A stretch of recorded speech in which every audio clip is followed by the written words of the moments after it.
His time and resources should be directed towards confronting the true enemies of the people. Those who have infiltrated the lowest and highest echelons of our government, the barangays and including Congress. Naku, may binulgar dito mga kababayan. Naku, ang tindi nito. Tingnan nyo mga kababayan ha. Pinapalabas dito, sinasabi dito ni General Escobar na itong Congress infiltrated na. Okay, magandang araw po sa inyong lahat and welcome po ulit dito sa ating Tantabunan PH channel mga kababayan. And nandito na po tayo para sa ating panibagong reaction video ngayon mga kababayan. At ito, naku mga kababayan, matindi ito. PMA mga kababayan, retired police, retired PMA, batch 1991 mga kababayan. Ako, binara itong si General Torre mga kababayan. Kung hindi nyo kilala si General Torre mga kababayan, siya yung nangulo doon sa paghalughog doon sa KOJC mga kababayan kasi hinahanap nila si Pastor Apollo Kibuloy mga kababayan. At the same time, ito din yung police mga kababayan na nag-file ng case laban kay former President Rodrigo Duterte mga kababayan kasi nga patungkol doon sa joke ni Pangulong Rodrigo Duterte mga kababayan na kasi daw may pagbanta doon sa mga senador mga kababayan. Diba? Ang galing mga kababayan. Nag-joke si Pangulong Rodrigo Duterte mga kababayan doon sa mga senators. And yet, ang nag-file ng case itong si IDG mga kababayan si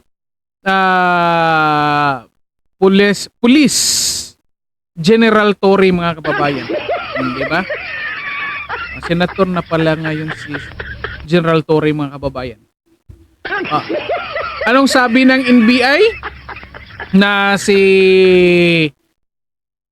Jaime mga kababayan, Chief Associate Justice Jaime mga kababayan na biro lang yun. Kung may magreklamo dapat yung mga senator mga kababayan. Sinong nagreklamo? Si General Torre mga kababayan. Ako, senator na pala si General Torre ngayon mga kababayan. Well anyway, hindi yan yung pag-uusapan natin mga kababayan. Itong pag-uusapan natin kasi may binulgar dito si isang batch PMA batch 1991 mga kababayan na retired police mga kababayan patungkol dito kay General Torre. Nako, tingnan natin mga kababayan, share natin. Mabilisan lang ito mga kababayan. Basahin lang natin kung anong statement niya at analyze natin mga kababayan. Ito, may makikita tayo dito. Ito, isang Facebook post ito ni ano ba ito? Makikita nyo ba? Mababasa nyo ba mga kababayan? Basahin ko na lang mga kababayan para sa inyo. Post ito ni General Fillmore Bondiles Escobar mga kababayan. Tignan natin yung profile niya. Basahin natin. Lieutenant General Fillmore B. Escobar, retired, PhD, PMA class of 1991, Sambisig, mga kababayan. Okay, PMA batch 1991, Sambisig, yung tawag sa kanila mga kababayan.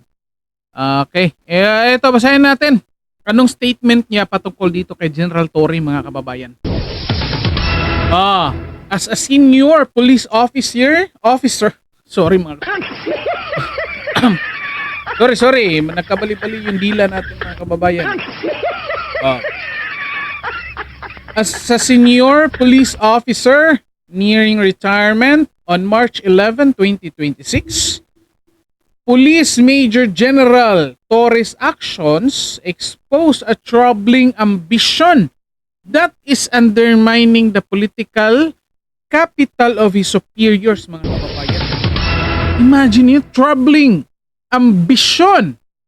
Kahit anong deny ni General Torre mga kababayan, and yet nakikita dito ni General Escobar na ito ambisyon, may ambisyon ito si Torre mga kababayan.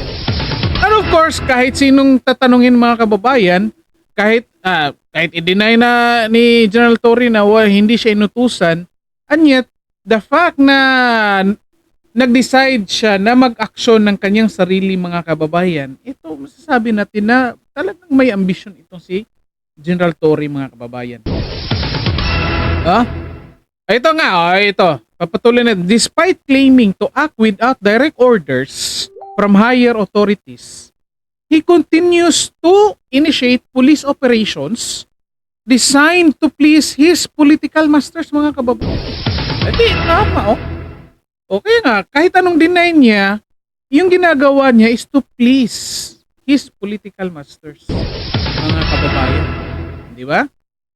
His recent move, executing a search warrant to gather evidence for trumped-up charges aimed at suppressing freedom of speech and the press, raises serious concerns mga kababayan. Tama nga naman kasi ito yung mga nangyari doon sa Cebu mga kababayan, na kung saan hinalughog nila yung bahay ni anong pangalan nun? Abines mga kababayan, isa yun sa mga organizer doon sa indignation rally mga kababayan. Hinalughog kasi nga raw naglabas ng fake news mga kababayan. Diba? Kung naglabas ng fake news, hindi nag-file sana ng anong kaso ng libel mga kababayan. Bakit nag-search warrant? Bakit ka pa mag-search warrant? Ang ebidensya nandoon na sa Facebook mga kababayan, nandoon na sa social media, kukunin mo lang, screenshot mo lang yun. File ka ng kaso ng libel, ito. Bakit magsi-search warrant? Anong purpose nun mga kababayan? Diba? Yan yung tanong natin. Stop it. Mga kababayan. Delikado yan mga kababayan. Papatuloy natin. Nasaan na yun? Why not use his considerable police power and political influence to confront the CPP, NPA, NDF, whose actions have caused the trafficking and tragic deaths of countless misguided youth in pursuit of a fake revolution, mga kababayan. Ito, mga kababayan, ha? Kaya tama nga, kasi nga, nagsisibalikan na itong mga ganitong klaseng grupo, mga kababayan. Diba? At tayo nahahalata na rin natin mga kababayan na yung mga pinklawan, yung mga liberal, nakikipagkuntsabahan na dito sa mga makakaliwang grupo mga kababayan. Ito nahahalata na natin, tingnan nyo, may mga miyembro ng liberal at kakampik natin, ngayon, nagiging first nominee na ng mga makakaliwa mga kababayan, ng mga party list. Alain nyo yan. Stop it. Sorry mga kababayan. Wala tayong tinutukoy dito ha. Tingnan, hanapin, i-search nyo lang yan dyan mga kababayan kung sino yung mga tinutukoy natin. Eto. Kasi nga, just recently, on February 15, 2025, an armed encounter took place between the NPA Jaguar unit of the SMRC, hindi ko alam yan, and government troops from the 67th Infantry Battalion, Philippine Army, led by 2nd Lieutenant Nadunsa, in situ Butigan, Barangay San Jose, Boston, Davao Oriental. Mga kababayan, may enkwentro mga kababayan. This region was declared insurgency free by President Marcos Jr. in December 2022. Na-free na pala ito mga kababayan. And yet ngayon, meron na. Ano ibig sabihin yan mga kababayan? December 2022, 6 months after na nanumpa si President Bongbong Marcos mga kababayan. Ibig sabihin, nung time ni Pangulong Rodrigo Duterte mga kababayan, na free na yan, insurgency free na yan mga kababayan, yung lugar na. And yet, the time ni Bongbong Marcos mga kababayan, sabihin natin 2 years after na i-declare na free na, anong nangyari?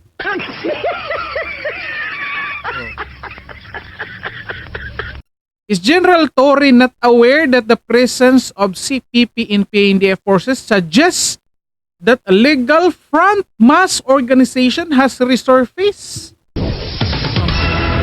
Mga kababayan. Kasi nga focus si General Torre mga kababayan sa pagpatumba dito, hindi naman pagpatumba. Paghila dito kay former President Rodrigo Duterte mga kababayan. Hinihila niya pababa. Kalahin niyo yan mga kababayan. Wala siya, hinahanapan na talaga niya ng issue itong mga Duterte. Nung una, nung na-contempt yung legal, yung tauhan ng Vice President mga kababayan, nag-file sila ng case laban kay Sara Duterte. Aniat dinismiss. Dinismiss mga kababayan. Ngayon, nag-joke si Pangulong Rodrigo Duterte, nag-file din siya ng kaso mga kababayan. Anong sabi ng NBI? Joke lang yun. Anong sabi ni Tory? Hindi pwede yan. Di ba? Naku, naghahanap talaga ng heartbeat itong si General Tory. Ay, sorry. Naghahanap pala, mali tuloy mga kababayan, naghahanap pala ng issue dito dito sa mga Duterte yung mga kababayan. Gusto talaga nilang pabagsakin itong mga Duterte. Anit, ito sinasabi dito ni General Escobal mga kababayan na tinanong, hindi mo ba napansin? Na itong mga that a legal front mass organization has resurfaced mga kababayan, bumalik, ibig sabihin, does he not have concerns about the resurgence of the true enemies of the Filipino people? Yes, tama. Those he has sworn to protect. Tama nga naman mga kababayan kasi ito, last February 22 mga kababayan, nagkaroon ng search warrant doon, may pinasok nila yung bahay ni Abinis mga kababayan. Nagpresenta sila ng search warrant. Hindi nga binalita kung anong purpose, anong hinahanap nila mga kababayan. Naku, delikado ito mga kababayan. Eto, meron pa. Meron pa mga kababayan. May continuation pa yan. Ito. Ito yung continuation yan mga kababayan. General Torres' increasingly evident political involvement is damaging not only to the PNP but also to his political backers. Tama naman. It is time for him to show true patriotism by focusing on the real threats to the nation and preventing further harm to both the institution and the country. Yes, of course, tama. I agree to General Escobal, mga kababayan. His time and resources should be directed towards confronting the true enemies of the people. Those who have infiltrated the lowest and highest echelons of our government, the barangays and including Congress. Naku, may binulgar dito mga kababayan. Naku, ang tindi nito. Tingnan nyo mga kababayan ha. Pinapalabas dito, sinasabi dito ni General Escobal na itong Congress infiltrated na. Those who have infiltrated the lowest and highest echelons of our government, the barangays and including the Congress mga kababayan. Naku, ang tindi nito. Once his masters have achieved their political goals, it remains to be seen whether they will remember him. Naku, problema nito, Tory. Dapat ipaalala mo sa kanila na may ginawa ka para sa kanila, Tory, para matanda, yan ang kasi ang hirap mga kababayan. Kasi yan nga, dapat pulis ka, nasa AFP ka. Tinatawag na apolitical kasi dapat hindi sila nangingialam mga kababayan. Anyway, discuss natin ito later mga kababayan. Ang daming binolgar dito mga kababayan. Akalain ninyo. Once his masters achieve their political goals, it remains to be seen whether they will remember him.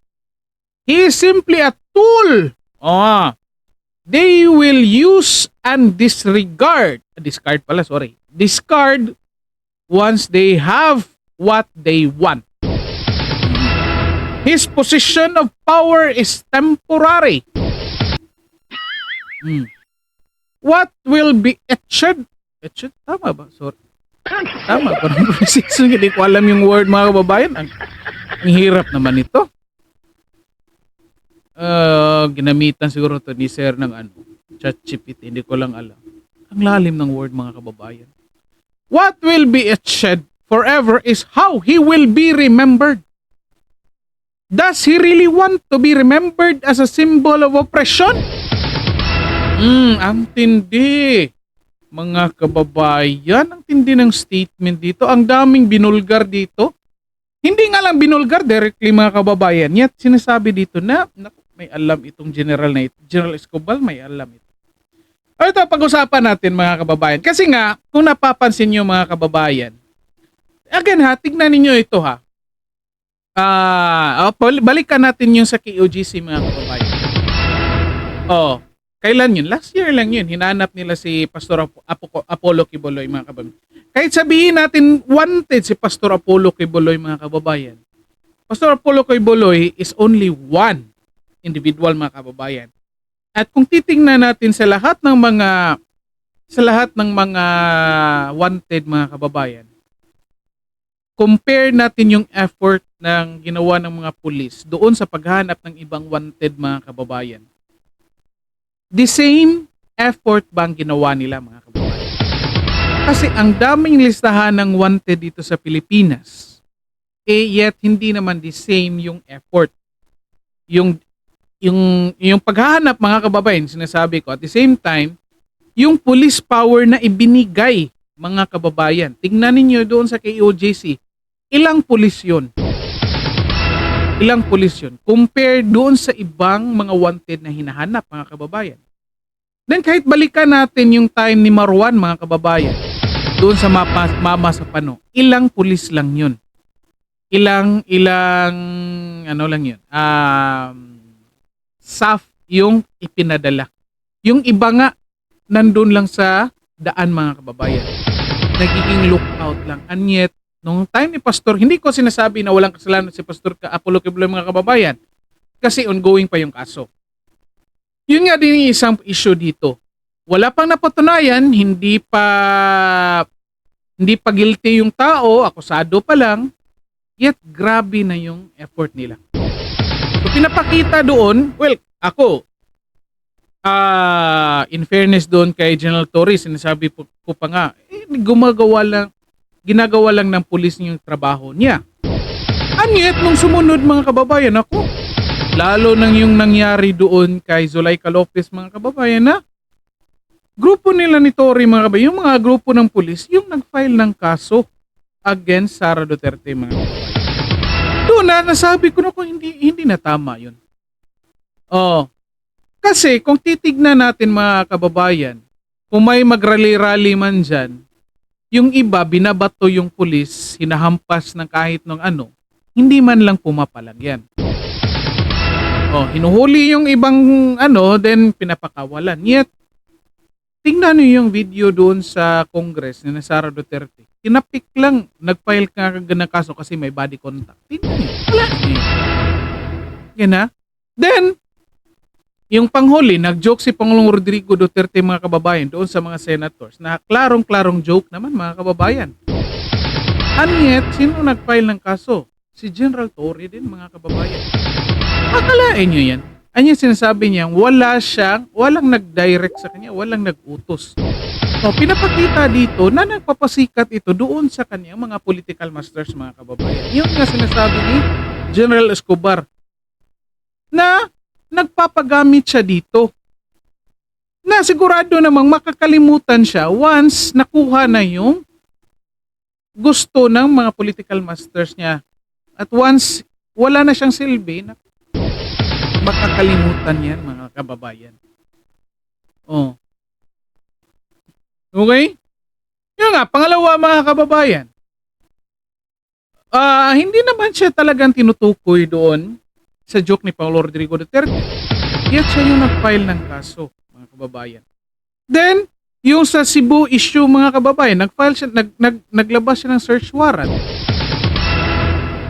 Bakit hindi siya mag-file kaagad ng libel kung may issue siya doon sa fake news, mga kababayan, bakit nag-search warrant pa siya? Anong gusto niyang hanapin? At eto mga kababayan, matindi. Kahit anong deny ni General Torre, mga kababayan, na hindi siya nagpapagamit dito. Itong sinasabi ni General Escobar na kung hindi man siya nagpapagamit, nagpapasikat siya dito, mga kababayan, para sa political advantage ng kanyang mga masters, mga kababayan. Ito, matinding reklamo ito, mga kababayan. At ito, sinasabi pa rin dito na bakit hindi pagtuunan ng pansin ni General Torre itong bumabalik na ng mga CPP, NPA, NDF na mga grupo, mga kababayan.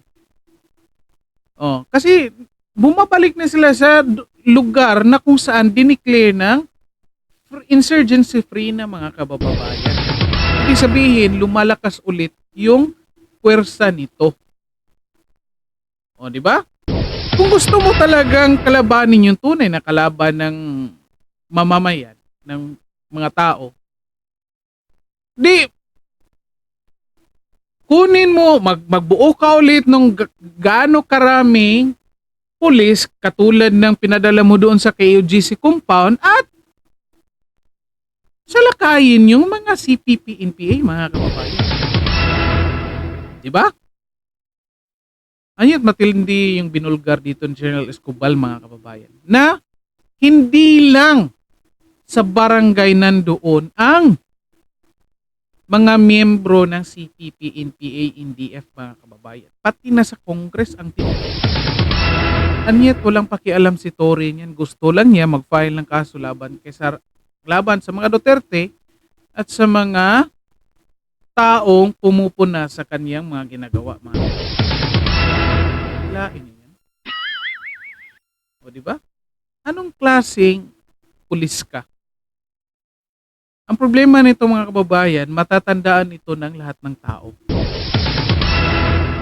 Kahit mapabagsak nila si Pangulong Rodrigo Duterte, mga kababayan, o ang lahat ng Duterte, maalis man nila itong mga Duterte sa politika, still, ang tunay na kalaban, itong si PPNP, NDF, mga kababayan, nandyan pa rin yan. Nagre-recruit pa rin yan ng mga kabataan, ng mga estudyante at dinadala doon sa bundok para kalabanin ang gobyerno. At ito na nga, unfortunately, nakapasok na sa Congress at of course tayo na obserbahan natin na may nagkaroon na ng kampihan or alyansa ng ibang grupo at ng makakaliwang grupo at iba pa ng grupo, mga kababayan, para kalabanin itong mga Duterte. Nako, ang tindi, mga kababayan. Mag-comment kayo dyan, mga kababayan, kung anong sa tingin nyo dito sa ginagawa ni General Torre, mga kababayan, at ng komento dito ni General Escobar, mga kababayan. Hindi ko sinasabi na expected ito na si General Escobar na papanig dito sa mga Duterte, mga kababayan, kasi iningkrisan yung sahod nila sa time ni Pangulong Rodrigo Duterte. Yet, ang argumento dito na presenta ni General Escobar, mga kababayan, ay sa tingin ko valid na valid. Naku, comment kayo dyan, mga kababayan. Comment kayo dyan kung ano sa tingin nyo dito. Anyway, dito na lang po muna tayo. Paki-like and share ng video natin para makita ng karamihan. And then paki-subscribe na rin po sa ating channel. Sa mga subscribe na, maraming salamat sa lahat. Okay, dito na lang po muna tayo and then kita-kita po ulit sa susunod na video. Maraming salamat sa lahat. Magandang araw sa inyo.